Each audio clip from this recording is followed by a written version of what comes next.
एक दिन मेरे भाई संतोष ने अपनी पिचकारी मेरे हाथों में दी और कहा कि इसे हिलाओ। मैंने उसे हिलाया तो उसमें से पानी निकलने लगा। मैं चौंक गई। आखिर ये क्या चीज है जो हिलाने पर पानी निकल रहा है? फिर क्या था? मैं हिलाने लगी और पानी निकलता गया। यह खेल काफी समय तक चला। दोस्तों, मेरा नाम तनु है और मैं 20 साल की जवान लड़की हूँ। मैं और मेरा भाई एक दूसरे के बहुत करीब थे। हम दोनों का रिश्ता बहुत खास था। हम साथ में खेलते, साथ में खाते और एक दूसरे के बिना कुछ नहीं करते थे। पर एक दिन ऐसा हुआ जो मेरे जीवन में कभी नहीं हुआ था। भाई ने अचानक कहा, आज मैं तुम्हें कुछ खास दिखाने वाला हूँ।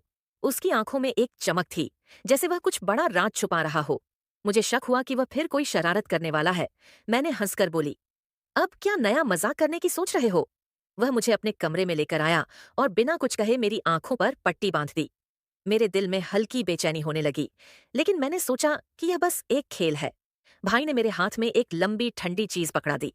मैंने उसे महसूस किया, पर समझ में नहीं आया कि यह क्या हो सकता है। अब इसे धीरे धीरे हिलाओ, उसने कहा। मैं थोड़ी डर गई, पर मैंने उसकी बात मानी। जैसे ही मैंने वह चीज हिलाई, मुझे अजीब सा लगा। मेरे हाथ पर हल्का सा गीलापन महसूस हुआ। मैं चौंक गई और पूछने लगी, ये क्या हो सकता है? भाई ने फिर से हंसते हुए कहा, तुम सही कर रही हो, इसे थोड़ी और जोर से हिलाओ। मैं उलझन में थी, लेकिन उसकी हंसी ने मुझे और उत्सुक बना दिया। मैंने और जोर से हिलाया और तभी मेरे हाथ पर कुछ और गीला महसूस हुआ। अब मेरा मन डर और उत्सुकता से भर गया था। मैंने सोचा, भाई क्या करने की कोशिश कर रहा है? वह लगातार मुझे हंसते हुए देख रहा था, जैसे उसे बहुत मजा आ रहा हो। मैं फिर से सोचने लगी कि यह क्या चीज हो सकती है। और थोड़ा हिलाओ, भाई ने कहा। अभी असली मजा आना बाकी है। मेरे मन में सवाल उठने लगे। क्या वह मुझसे कोई बड़ा मजाक कर रहा है? मेरे हाथ पर पानी की धार और तेज हो गई। मैंने कहा, भाई, अब बता दो ये क्या है? पर उसने सिर्फ मुस्कुराकर कहा, बस थोड़ी और सब्र रखो, सब समझ आ जाएगा। मैं अब काफी घबरा गई थी, लेकिन भाई की बात सुनकर मैं रुकी नहीं। मैं फिर से हिम्मत जुटाई और उस चीज को फिर से हिलाया। इस बार पानी की धार मेरे कपड़ों पर गिर गई। भाई, ये तो अब बर्दाश्त के बाहर हो रहा है, मैंने कहा। वह हंसकर बोला, थोड़ा और, फिर सब साफ हो जाएगा। मैं सोच रही थी कि आखिर भाई क्या छुपा रहा है। हर बार जब मैं उसे हिलाती, पानी की धार बढ़ती जाती। मुझे लगा शायद यह कोई जादू या ट्रिक है जो मुझे समझ नहीं आ रही। पर मैंने हार नहीं मानी और फिर से जोर से हिलाया। भाई की हंसी अब और भी ज्यादा जोर से होने लगी थी। मुझे लगा कि जल्द ही इसका राज खुलने वाला है। जैसे जैसे वक्त बीत रहा था, मेरी बेचैनी बढ़ रही थी। मेरे मन में हजारों सवाल उठ रहे थे। क्या यह कोई जादू है या फिर कोई रहस्यमय खेल? मैंने सोचा, भाई का चेहरा देखकर लग रहा था कि वह कुछ बड़ा छुपा रहा है। मैं फिर से हिम्मत जुटाई और वह चीज और जोर से हिलाई। इस बार पानी की धार मेरे चेहरे पर आ गई। मैं हड़बड़ा गई और अपनी पट्टी को खोलने की कोशिश करने लगी। पर भाई ने कहा, अभी नहीं, थोड़ा और, फिर तुम खुद ही समझ जाओगी। मैं हैरान थी कि वह ऐसा क्यों कह रहा है। उसने मुझसे फिर कहा, यह सब तुम्हारे लिए ही है, थोड़ा और सब्र रखो। मैं अपनी आंखें बंद की और फिर से वह चीज हिलाने लगी। अब दो पानी पूरे कमरे में फैल चुका था। भाई ने कहा, अब समय आ गया है। मैंने सोचा कि शायद अब इस रहस्य का खुलासा होने वाला है। मैं तैयार हो गई थी कि जो भी हो, मैं उससे सामना करूंगी। भाई ने कहा, अब अपनी आंखों की पट्टी खोलो। मैं धीरे धीरे अपनी आंखों से पट्टी खोली। मेरी आंखों के सामने जो था, उसे देखकर मैं दंग रह गई। वह कुछ और नहीं, बल्कि एक साधारण होली की पिचकारी थी। भाई जोर से हंसने लगा और मैं भी उसकी शरारत पर हंस पड़ी। भाई की हंसी ने मेरे चेहरे पर भी मुस्कान ला दी। मुझे लगा कि यह बस एक शरारत है, लेकिन कमरे की स्थिति देखकर मुझे थोड़ी झुंझलाहट भी हुई। पानी चारों ओर फैल चुका था और मेरे कपड़े भी भीग चुके थे।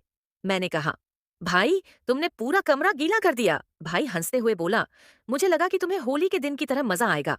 मैं अब समझ गई थी कि भाई ने मुझे होली की एक पिचकारी के साथ चौंकाने की कोशिश की। मैंने उसे धन्यवाद कहा और उसके साथ इस खेल का आनंद लिया। वह दिन हमारी यादों में एक मजेदार अनुभव बन गया। भाई ने साफ सफाई में मेरी मदद की और हम दोनों ने मिलकर कमरों को फिर से व्यवस्थित किया। हम दोनों ने इस मजेदार दिन की कहानी को परिवार वालों को सुनाई और सबने हंसते हुए उसकी तारीफ की। इस बार मैंने महसूस किया कि भाई की यह शरारत एक नई पहल थी। हमें एक दूसरे के साथ ज्यादा समय बिताने की जरूरत थी और ऐसे छोटे छोटे मजेदार पल हमारे रिश्ते को और भी ज्यादा मजबूत बनाते हैं। मैं अपने भाई से कहा, तुम्हारी यह शरारत मुझे याद रहेगी। भाई ने हंसते हुए कहा, तुम्हें कोई भी शरारत नहीं, बस मजा ही आएगा। हम दोनों ने फिर से खेलना शुरू किया और पूरे दिन मस्ती की। भाई की शरारत ने मेरे दिल को छू लिया और हमें एक दूसरे के करीब ला दिया। उसके बाद से हमने नए परिवार के साथ मिलकर और भी मजेदार गतिविधियों की योजना बनाई और सभी को शामिल किया। यह दिन हमारे परिवार के लिए भी एक यादगार दिन बन गया। भाई के साथ बिताए गए यह पल हमेशा मेरे दिल में बसे रहेंगे। समय के साथ हमने यह सीखा कि एक दूसरे के साथ हंसी और मजाक हमारे रिश्ते को और भी मजबूत बनाता है। हमारे बीच की दोस्ती और भी गहरी हो गई। हर साल होली के दिन हम एक दूसरे को कुछ खास तरीके से चौंकाने की कोशिश करते हैं। यह एक परंपरा बन गई जिसे हम बड़े मजे के साथ निभाते हैं। परिवार वाले भी हमारी इस परंपरा का आनंद लेते हैं और हर साल इसे उत्सव के साथ मनाते हैं। भाई के साथ बिताए गए यह पल हमेशा मेरे चेहरे पर मुस्कान लाते हैं और मेरे दिल को खुशी से भर देते हैं। हमारी यह परंपरा पूरे परिवार में फैल गई। हर कोई इस दिन को बड़ी खुशी के साथ मनाता है और एक दूसरे को चौंकाने के नए तरीके खोजता है। यह एक अवसर बन गया है जब हम सभी एक साथ मिलकर हंसते हैं और मजे करते हैं।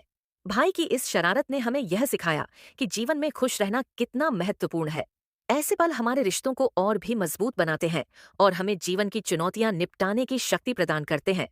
भाई की इस शरारत ने हमें यह भी सिखाया कि कभी-कभी छोटी-छोटी बातें भी जीवन को खुशनुमा बना सकती हैं। हमें हर दिन की छोटी-छोटी खुशियों का आनंद लेना चाहिए। जीवन में कई बार हम परेशानियों और चुनौतियों का सामना करते हैं, लेकिन खुश रहना और हंसना भी उतना ही महत्वपूर्ण है। भाई के साथ बिताए गए यह पल हमेशा मेरी जिंदगी का हिस्सा रहेंगे और मुझे हमेशा याद दिलाएंगे कि हंसना और खुश रहना कितना जरूरी है।